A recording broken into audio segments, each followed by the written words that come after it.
কোষে দেখি 4 ক্লাস 10। তো 11 নম্বর পর্যন্ত হয়েছে আগের ভিডিও, এখন 12 নম্বর থেকে করব। 12 নম্বর অঙ্ক, একটি চায়ের বক্সের ভিতরের দৈর্ঘ্য, প্রস্থ ও উচ্চতা যথাক্রমে 7.5 ডেসিমি, 6 ডেসিমি এবং 5.4 ডেসিমি। চা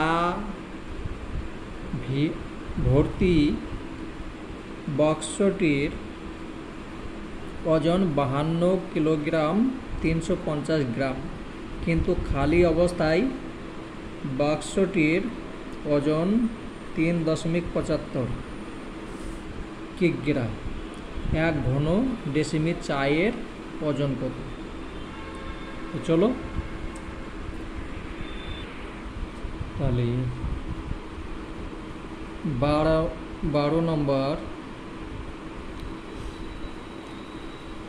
চায়ের বক্সের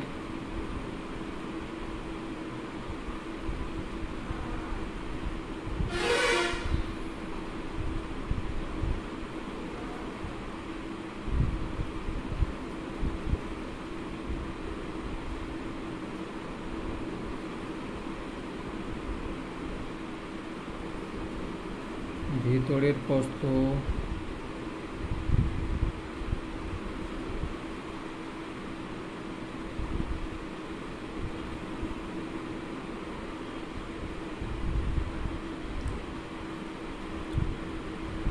প্রস্থ হচ্ছে না, প্রথমে দৈর্ঘ্য আছে, দৈর্ঘ্য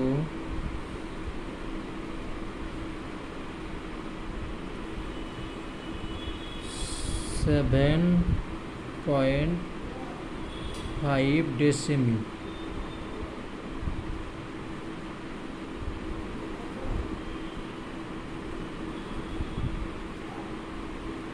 মিটার। প্রস্থ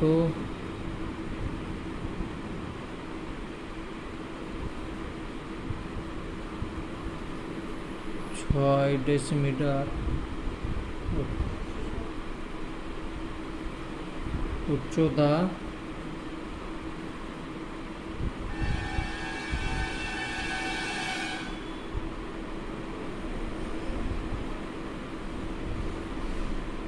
5.4 ডেসিমি। এটা তো বলে দেওয়া আছে, তবু আমি লিখলাম, লিখতেও হবে। বেশ, তাহলে কত ঘন একক হচ্ছে? 3টার গুণ হয়ে যাবে। অতএব চা এর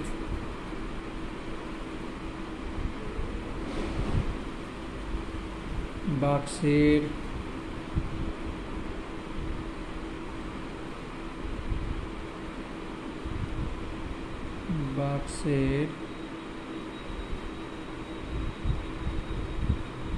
আয়তন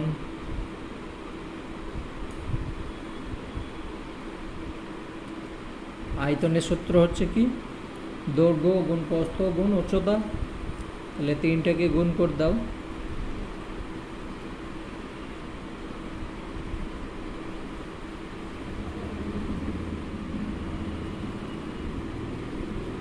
এখানে কি হবে? ঘন ডেসিমিটার, ঘন ডেসিমিটার।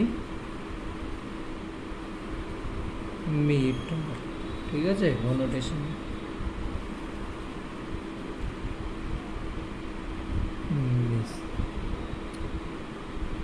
এই 3টে গুণ করে নাও, সমান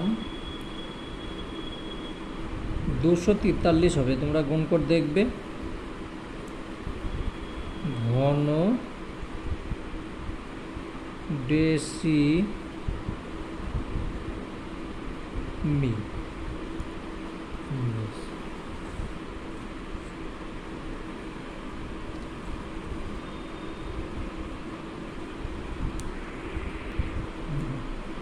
এখানে বলছে চা ভর্তি বক্সের ওজন, চা ভর্তি বক্সের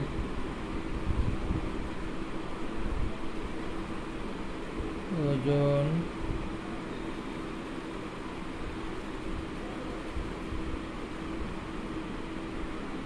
52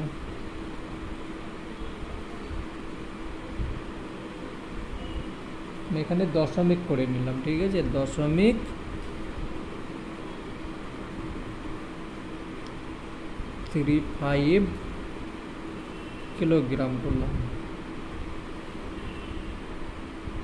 এক লাইনে হয়ে যাবে, তার জন্যে, নাহলে আবার লিখতে হতো, তার জন্য এটা করেছি। আর খালি বক্সের ওজন, খালি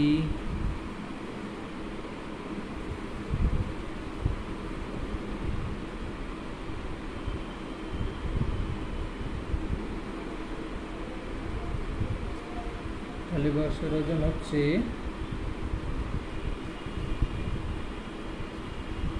375 কিলোগ্রাম। এটা হলো, অতএব শুধুমাত্র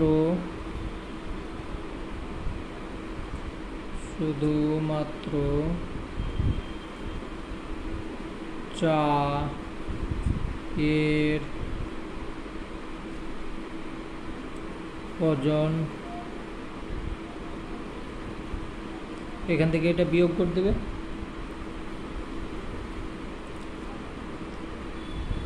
52.35 মাইনাস 3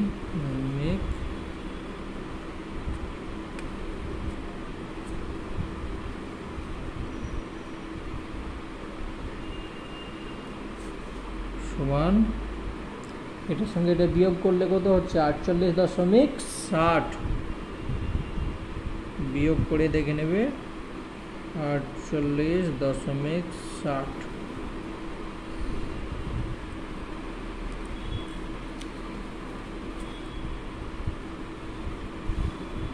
গ্রাম।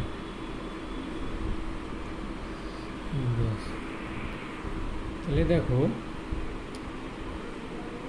243 ঘন ডেসিমি চায়ের ওজন হচ্ছে 48.60 কিলোগ্রাম। তাহলে 1 ঘন কত হবে সেটাই বের করতে হবে।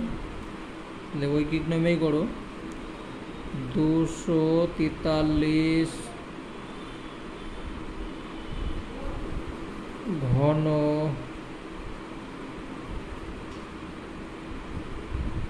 ডেসিমি চা এর ওজন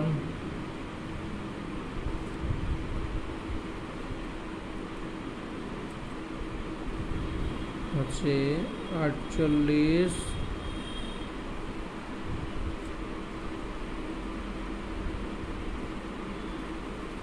কিলোগ্রাম। 1 ঘন ডেসিমি চায়ের ওজন, ওইটার সঙ্গে এটা ভাগ করো,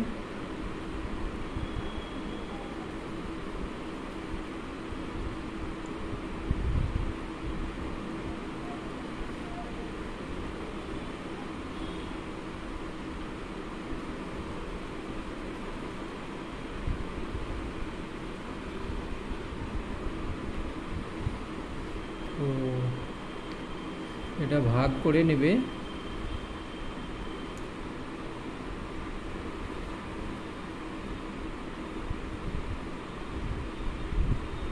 তো 0.2 কিলোগ্রাম হবে। ঠিক আছে, ভাগ করে দেখে নেবে, হয়ে গেল। তো এত কিলোগ্রাম সমান সমান আমি কি লিখতে পারি, 200 গ্রাম লিখতে পারি। কিলোগ্রাম থেকে গ্রামে করে নিলাম, তাহলে এইটা উত্তর হয়ে গেল, এটাই তো চেয়েছি। 1 ঘন ডেসি এ ওজন কত, চায়ের ওজন কত, তাহলে এইটা লিখবে অতএব 1 ঘন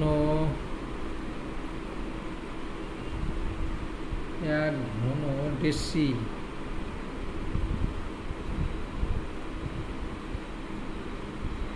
মি চায়ের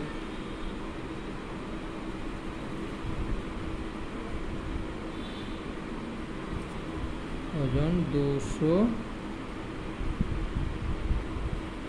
গ্রাম। হয়ে গেল অঙ্ক। পরেরটা দেখি, 14 নম্বর, না 14 না 13 নম্বর। একটি বর্গাকার ভূমি বিশিষ্ট পিতলের প্লেটের দৈর্ঘ্য 1 সেমি, বেধ 1 মিলিমিটার এবং প্লেটটির ওজন 4725 গ্রাম। যদি 1 ঘন সেমি পিতলের ওজন 4.8 গ্রাম হয়, তাহলে এক্স এর মান কত হবে? তো চলো তাহলে লিখবে বর্গাকার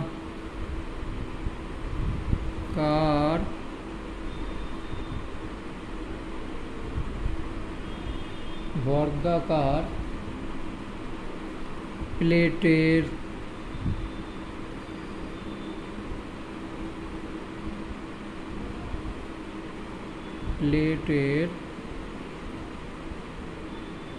আয়তন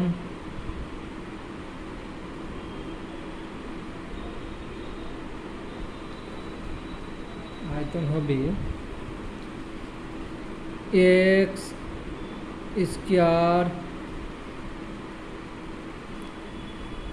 ওই যে 1 ঘন সেমি আছে সেটাকে আমি ঘন সেমি তাহলে মনে করে নিই, গুণ 1/10 সেমিকন্ডি, ঠিক আছে, ঘন সেমি।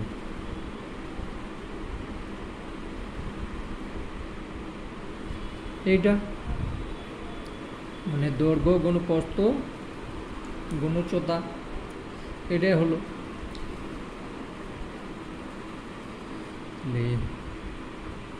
এটাকে সমান সমান আমি কি লিখতে পারি, 1/10 এক্স স্কয়ার ঘন সেমি, এটাও তো লিখতে পারি।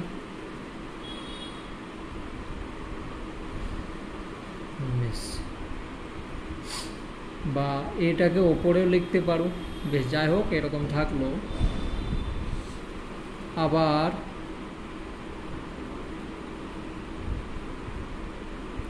1 ঘন সেমি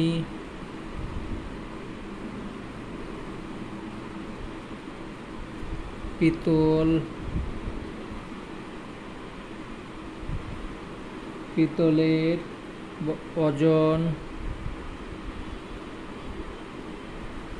8.4 গ্রাম।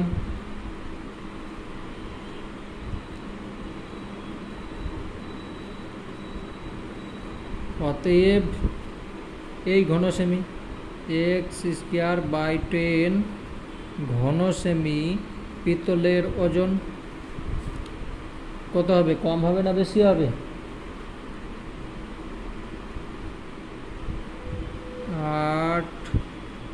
8/4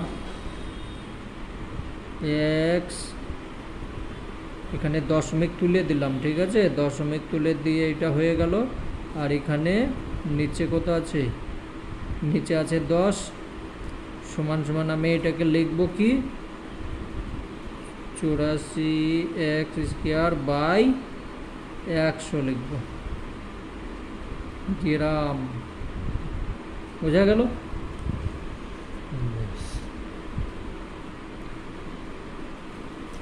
এবার দেখো প্রশ্ন অনুসারে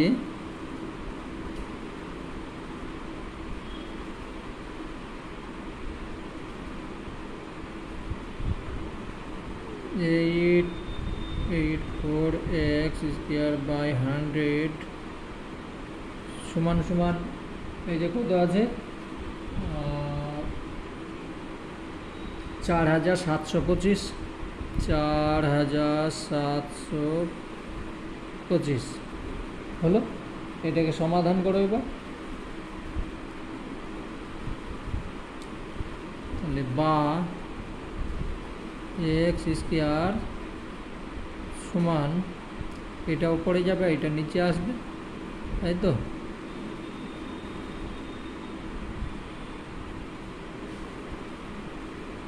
একশোকে নিচে করে দাও এই ওপরে, আর এইটাকে 84 হলো।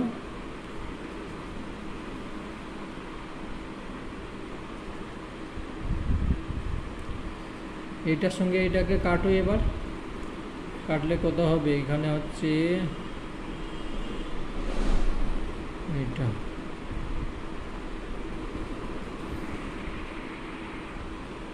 তো বা এক্স এটার সঙ্গে এটা কাটাকুটি করে দেখে নিবে 5625। তাহলে এক্স আছে, এক্স স্কোয়ারের এখানে তাহলে আমি রুট ওভার দিতে পারি, এক্স স্কোয়ার উঠে গেল। বা এটাকে যদি বর্গ করো কত হচ্ছে, এটাকে বর্গমূল করে দেখে নেবে 75 হবে।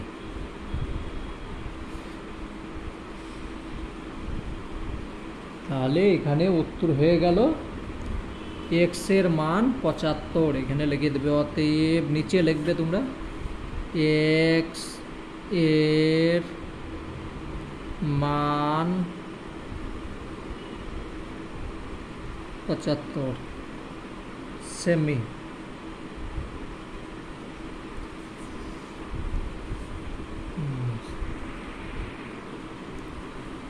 পরের অঙ্ক তোমরা পড়ে নেবে, পড়ে করতে গেলে অনেক টাইম লেগে যাচ্ছে, ঠিক আছে? আমি ডাইরেক্ট করছি, বই তোমাদের কাছে আছে, অবশ্যই পড়বে।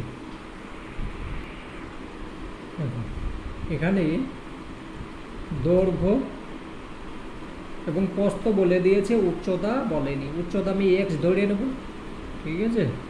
তাহলে উচ্চতা যদি এক্স ধরি তাহলে তার আয়তন হবে, তাহলে ধরি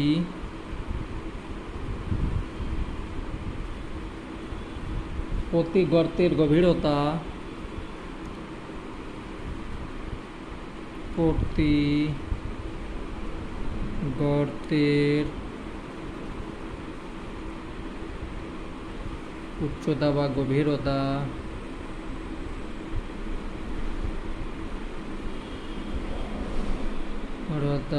হবে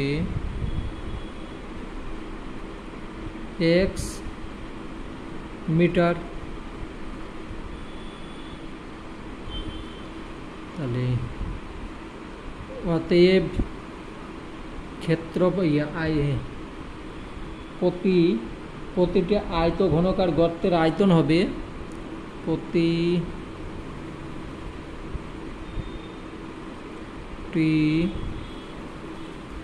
আয়ত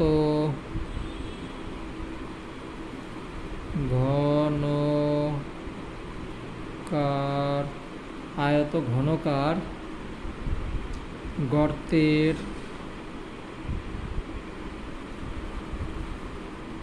আয়তন হবে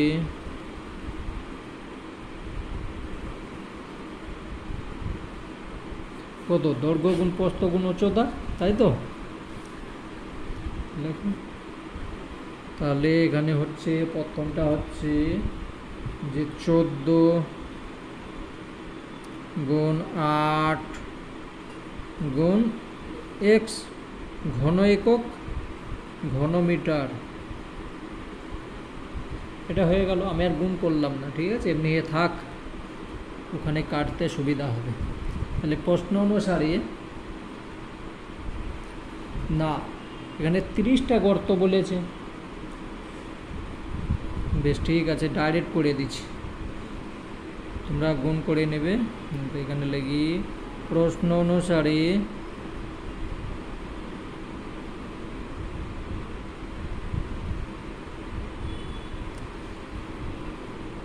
চোদ্দো গুণ 8 গুণ এক্স গুণ কটা 30টা বলেছে, তাই তো, সমান সমান এইটা সমান সমানই তো ওই যতখানি মাটি কাটতে হয়েছে, মানে 25 20 2520 এইটা।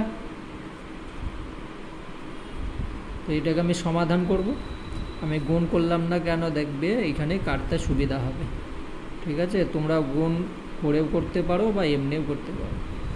তাহলে এক সমান 2 5 2 0 আর নিচে 14 গুণ 8 গুণ 30 0 0 কেটে দেবে, দিয়ে এটা ওইটা কাটবে। তাহলে কাটলে কত হয়ে যাবে, তো তোমরা কেটে নেবে, ঠিক আছে।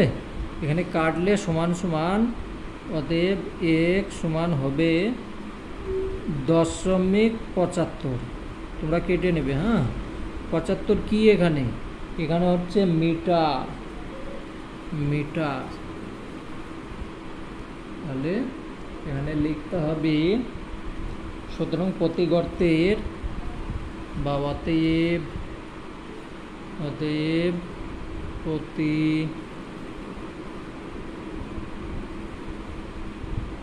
গর্তের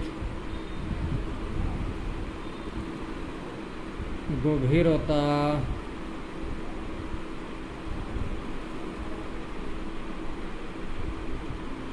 হবে 7.5 মিটার। মিটারকে যদি সেন্টিমিটারে করে দাও, মিটার ডেসি সেন্টি মানে 2 ঘর দশমিক চলে গেল, বা 75 সেমি, উত্তর হয়ে গেল। 14 নম্বর অঙ্ক, ঘন আকৃতি একটি সম্পূর্ণ জলপূর্ণ চৌবাচ্চা থেকে সমান মাপের 64 বালতি জল তুলে নিলে চৌবাচ্চাটির 3 ভাগের 1 ভাগ জলপূর্ণ থাকে। চৌবাচ্চাটির একটি ধারের দৈর্ঘ্য 1.2 মিটার হলে প্রতিটি বালতিতে কত লিটার জল ধরেছে। তো এখানে একটি ধার মানে 1.2, মানে এইটাই হচ্ছে একটা বর্গকারের, তাহলে এটাকে 3 বার গুণ করতে হবে, ঠিক আছে। সূত্র অনুযায়ী তাই হচ্ছে যে আয়ত ঘনত্ব চৌবাচ্চা ধারের, হ্যাঁ, তাহলে 3 বার গুণ করে এটাকে মনে লিখবে আয়ত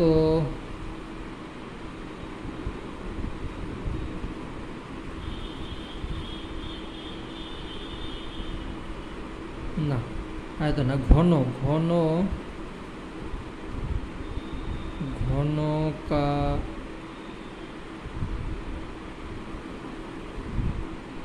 ঘন আকৃতি জলপূর্ণ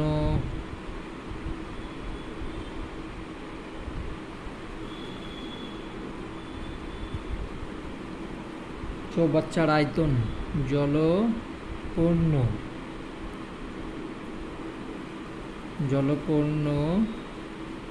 চৌবাচ্চা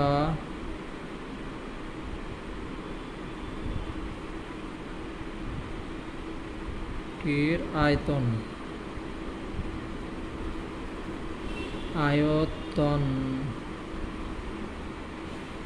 তাহলে 1.2 তার কিউ ঘন একক, ঘন মিটার।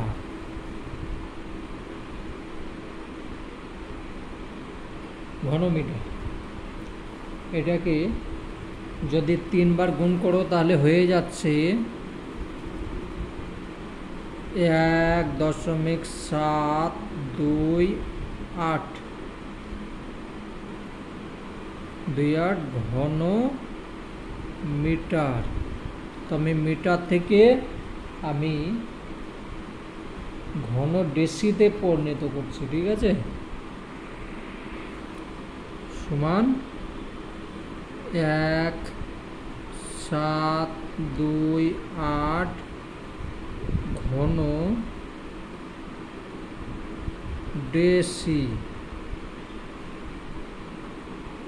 ডেসিমিটার সমান লিটার কোণ নিচ্ছি, লিটার ঘন লিটার। তার কারণ পানি তো মাপা যাবে লিটারে, এই জন্য লিটার করলাম।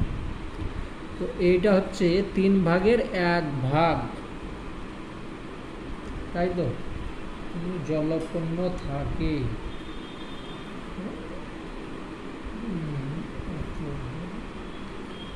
না, তাহলে এটা তুলে নেওয়া হয়ে গিয়েছে। 1 মিনিট রুকো। তাহলে সমগ্র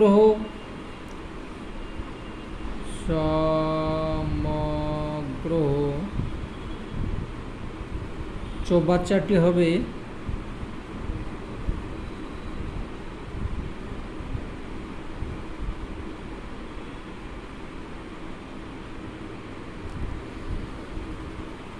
একে 3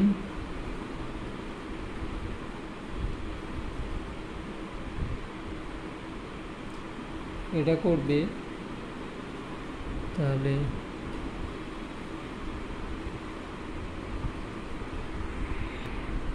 এখানে দশমিক আছে, হ্যাঁ এখানে দশমিক, তার কারণ এটা আমি মিটারেই করছি। ঘন মিটার, ঘন মিটার। এইটার সঙ্গে এটা যদি গুণ করো বা কাটাকুটি করলে তখন হয়ে যাচ্ছে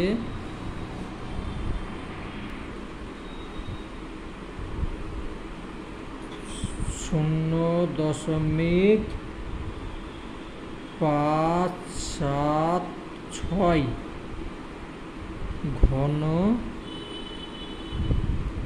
মিটার বললে এটা আসছে। বেশ, তো এটাকে যদি আমি মিটার থেকে আবার ডেসিমিটারে করে নিচ্ছি, তাহলে আমার হয়ে যাচ্ছে 576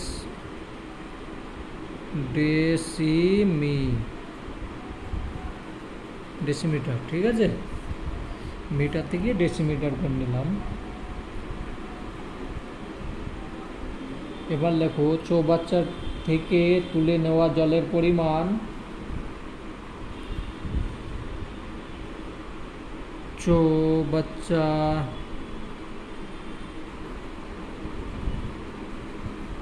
থেকে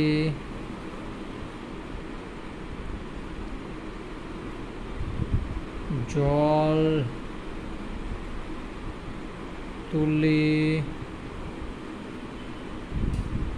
নেওয়া হয়েছে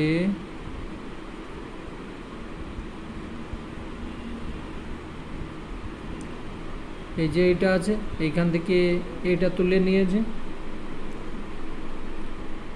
তাহলে 17 28 মাইনাস 576 সমান সমান এটার সঙ্গে এটা বিয়োগ করলে 1152।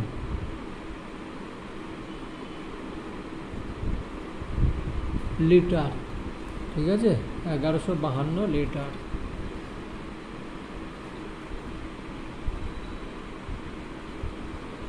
এবার লেখো প্রতি বালতিতে জল ধরে সমান x লিটার। ধরি প্রতি বালতিতে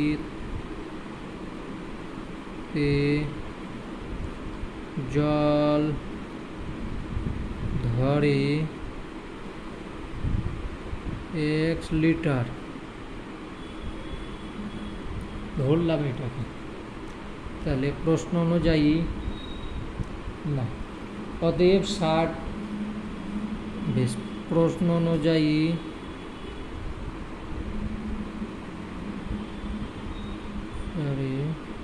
প্রশ্ন অনুসারে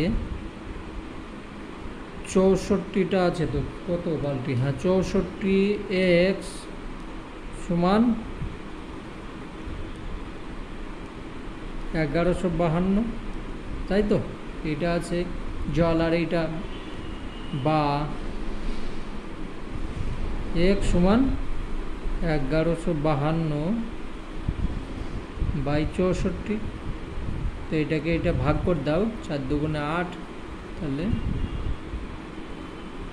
অতএব x সমান হয়ে গেল 18 হবে। তোমরা কেটে দেখে নেবে।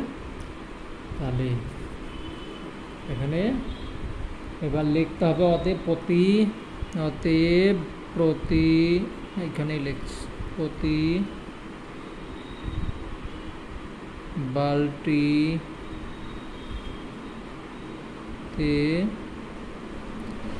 18 লিটার জল ধরি।